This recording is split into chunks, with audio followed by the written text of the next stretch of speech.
Hello friends, मैं आपका mentor AK Singh और आज फिर हम अपने TGT SST की तैयारी करेंगे।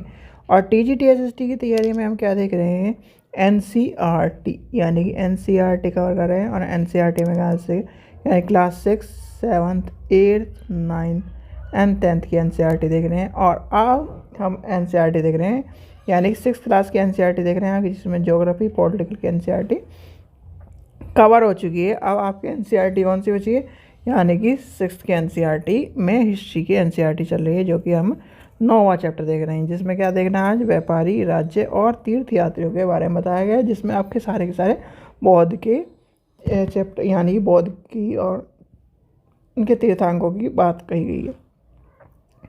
ये वीडियो TGT SST और PGT हिस्ट्री स्टूडेंट के लिए ही बनाई जा रही है, कृपया।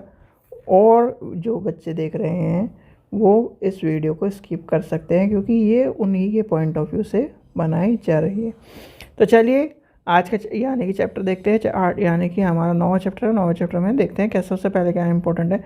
सबसे पहले आपका आता है उत्तर के काले, यानी कि उत्तर में क्या है, काले पॉलिश वाले बर्तनों के बारे में जिक्र किया गया है। आपने देखा होगा जैसे आज क्या क्या है, पॉलिश के बर्तन मिलते हैं, तो कहीं ना कहीं काले बर्तन यानी पॉलिश वाले बर्तनों की जिक्र किया गया है इसमें।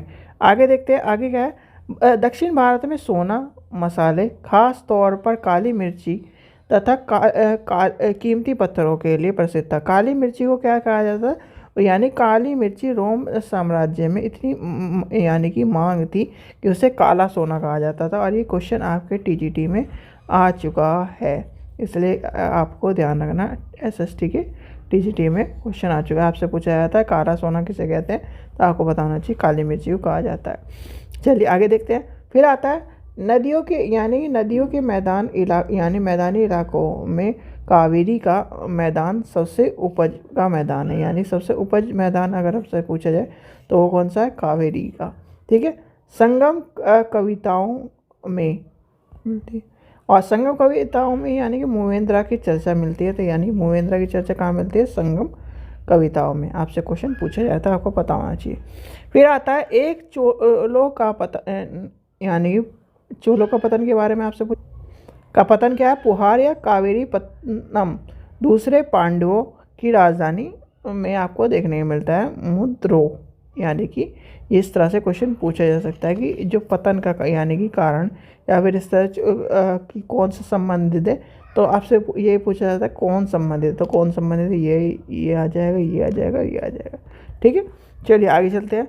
फिर आता है सातवाहनों का यानी सबसे प्रमुख राजा गौतमी पुत्र श्री सातकर्णी थे।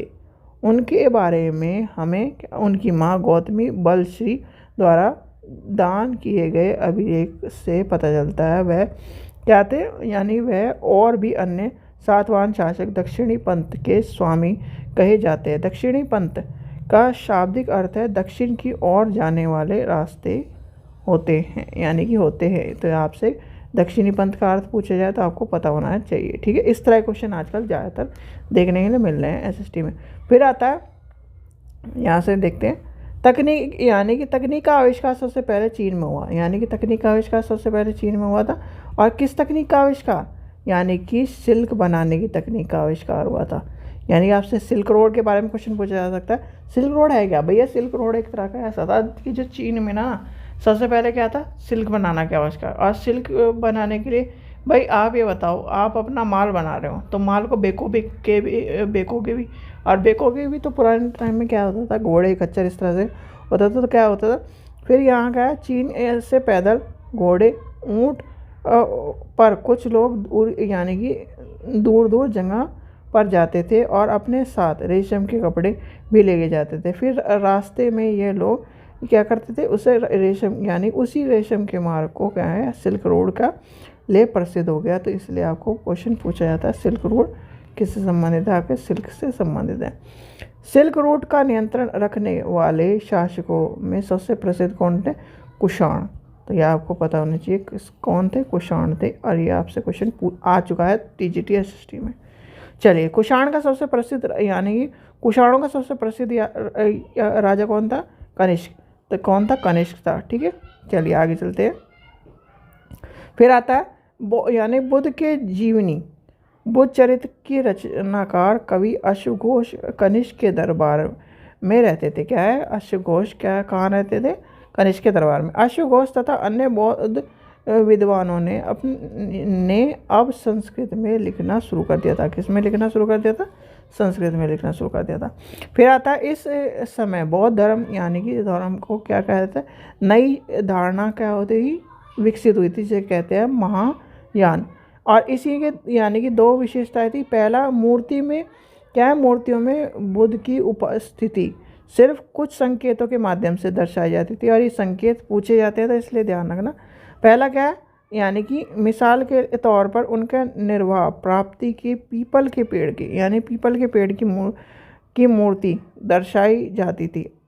पर अब बुद्ध की प्रतिमा यानी कि बनाई जाने लगी और इसमें क्या, अधिकांश मथुरा में तो कुछ तक्षशिला में बनाई जाती थी। कहाँ बनाई जाती थी? मथुरा और तक्षशिला में। आपसे क्वेश्चन पूछा जा सकता है। दूसरे परिवर्तन क्या है? बोधिसत्व के आस्था को लेकर आइए कि, और इसमें क्या है? उन्होंने कहा कि ज्ञान प्राप्ति के लिए एकांतवास यानी कि जैसे क्या है, एकांतवास में जाकर अपने क्या है, जो क्या है, संसारिक परिवेश को छोड़कर उसमें क्या करना है, सारी चीज़ों को लेके जानी है। यानी कि इसमें देखा है, देखिए, वह लोगों को शिक्षा देने और मदद करने के लिए सांसारिक परिवेश में ही रहना ठीक समझने लगे। ठीक है, तो कहीं ना कहीं इस चीज़ के बारे में। फिर आता है बौद्ध धर्म के यानी बौद्ध धर्म दक्षिणी पूर्व और श्रीलंका, म्यांमार, थाईलैंड, इंडोनेशिया, दक्षिणी पूर्व एशिया अन्य भागों में फैला। ठीक है, फिर आता है थारवाद। फिर थारवाद बोला हूँ, थेरवाद यानी कि थेरवाद नामक बौद्ध धर्म का आरंभिक यानी कि उन क्षेत्रों में कहीं ना कहीं आ जाता है। किन क्षेत्रों में? इन क्षेत्रों में। ठीक है, चलिए आगे चलते हैं और देखते हैं और क्या इसमें इम्पोर्टेंट है। तीर्थयात्री, आपको पता है तीर्थयात्री क्या है। फिर आता है यानी कि चीन यानी